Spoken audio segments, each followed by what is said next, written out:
Good morning from the Neil Prendeville Show. This is Mick Mulcahy, and we're here, Hair, to inspire Cork's listening public now with a Cork woman sharing her empowering alopecia journey with us after losing nearly 80% of her hair. Good morning to Chloe Sheehan. Good morning, Chloe.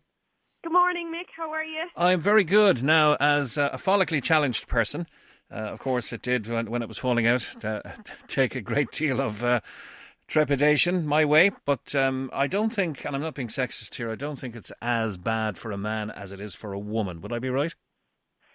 Oh, it depends. I suppose, the way beauty standards go at the moment, there's an awful lot expected of women, to have good hair, nice makeup, good tan, the whole lot. Mm. So I suppose it is very difficult and challenging for a woman to lose that part of her identity.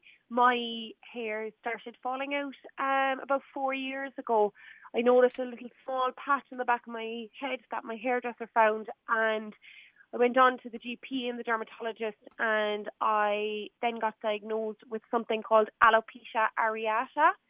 Now, there's loads of forms of alopecia, and there's loads of forms of hair loss. Postpartum hair loss, male pattern baldness, telogen effluvium from stress, and there's multiple different types of alopecia. But this month, September, is actually Alopecia Awareness Month. So I think it's important to let people know a little bit more about alopecia and about hair loss in general. Okay, now you're in the procurement business, so you're kind of office-based, or would have been until the pandemic. Were you worried at the start about how people would perceive you, about how the people in the office would see or what they'd think about your hair loss? Well, the beauty of, living in the world we live in, I have some fantastic wigs. And Mick, if you passed me on the street, you'd almost go and compliment my hair. You honestly wouldn't have a clue.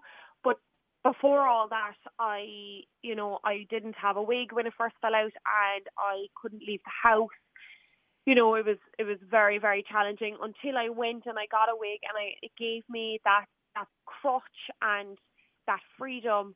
And 4 years down the line from finding my first patch, I am still in a wig, but I have little bits of regrowth. I lost my eyelashes at one point, my eyebrows at another point. They've all gone back, thank God.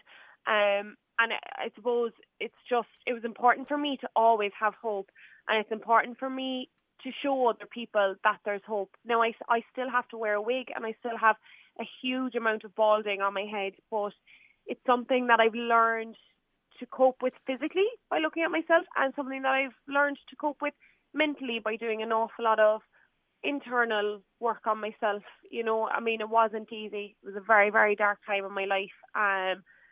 But, my biggest thing is that I had nowhere to turn. I went to all these doctors and counsellors and everything, and everyone told me, oh my God, it's so tough. You're a young girl in her 20s, but nobody could understand truly what I was going through. So when I came to terms with the situation that I was now going to have to live with, I started an Instagram page, Chloe's Hair Fair, and it's just like a little safe place that people can come and they can get some information, that's not biased. They can get, someone to talk to, and someone who's going to say, you know what, I know how you feel. Often I get people, they write to me and they say, oh my God, it's awful. Like, how do I do this? And, I'm trying to, forget about it. And I always say to them, no, it is awful. It is really awful. And it's okay to say that. And it's okay to acknowledge the bad, traumatic time that you're going through. That's important too. That's all part of the process. But with it being Alopecia Awareness Month, I just want to, because it's so common, and I can guarantee your neighbours and your friends, there's sufferers out there that you just don't know about. And I just want people to be a little bit more aware of what it is, what it does to people.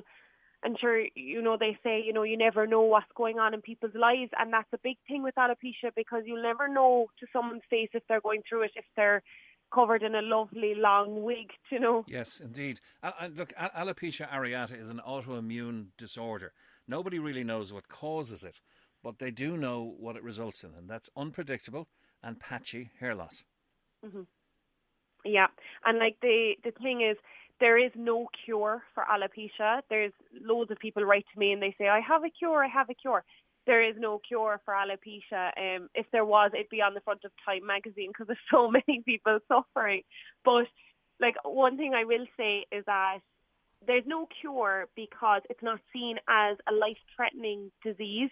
But in my opinion, it is a life-threatening disease. It can spin anyone in their happy life into the depths of depression. And I only mentioned this yesterday, but unfortunately, I've known 2 people that I've lost to suicide over the situation. So to me, having alopecia, it is life-threatening. You know, it's a huge shock to the system, and it's a huge impending thing on your mental health. And I don't see why there's not more research goes into it, but I do think that we're moving in the right direction because more people like myself are speaking out about it and speaking out about the mental health effects that it has, and I think it's bringing more attention to it. I'm looking at some of the pictures that you've sent us and that were reported in some of the press as well. You certainly are. I don't know if you're wearing a wig or not. And certainly in the one of the back of your head, that's looking at the hair loss itself. There are 2 other pictures in which you're wearing your hair to the side, and it looks as though the side is shaved.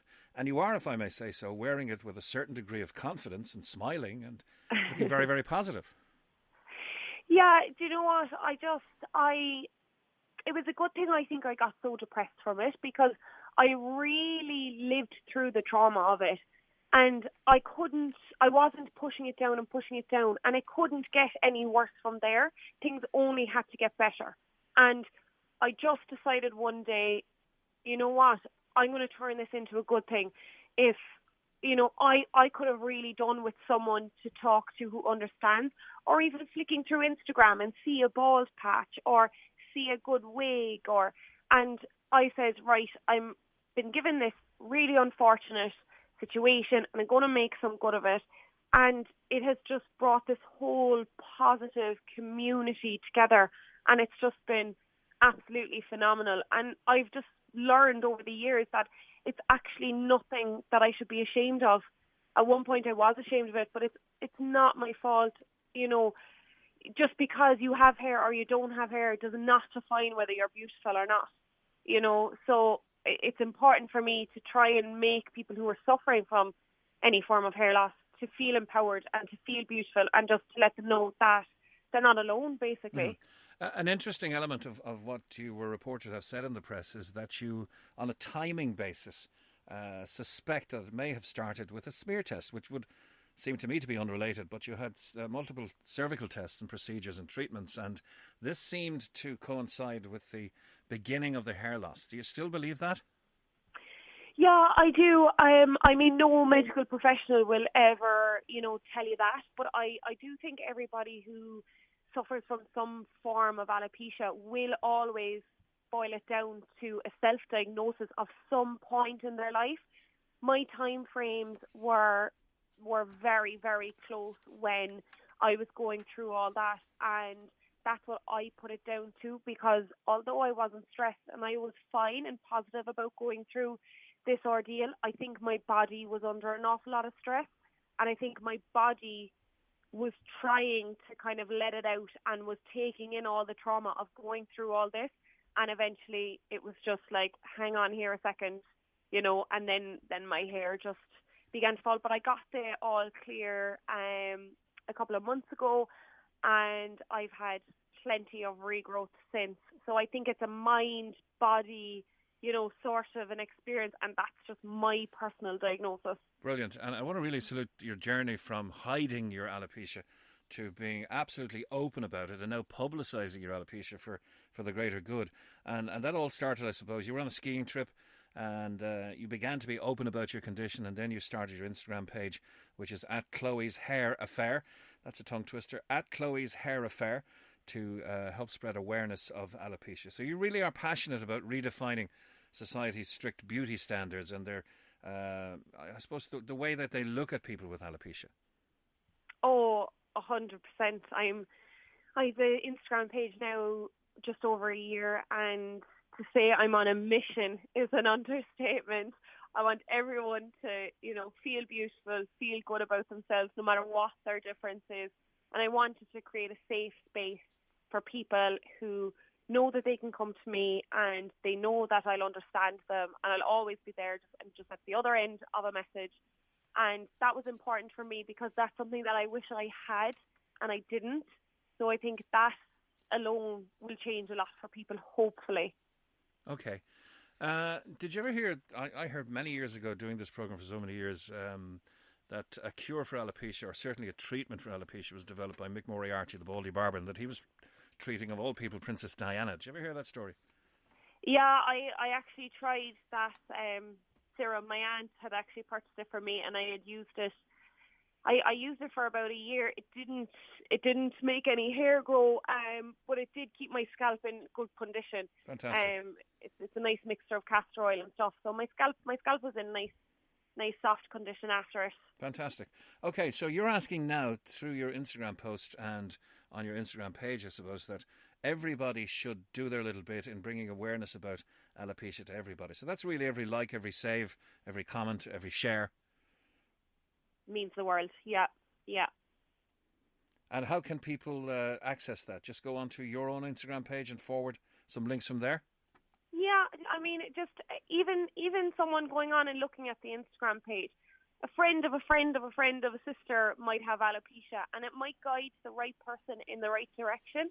It's all about word of mouth and, just kind of spreading out a bit, spreading some awareness. And with it being Alopecia Awareness Month, I'm just really trying to hype that up and try and reach as many people that need me as possible. Okay, and you're there for everybody. We salute that. You were a very happy-go-lucky young woman, everything going well in your life. Alopecia kind of broke you for a while, but now you're back on track. You're giving back, and I suppose, is it safe to say you wouldn't be the woman you are without having had that battle, 100%. I suppose?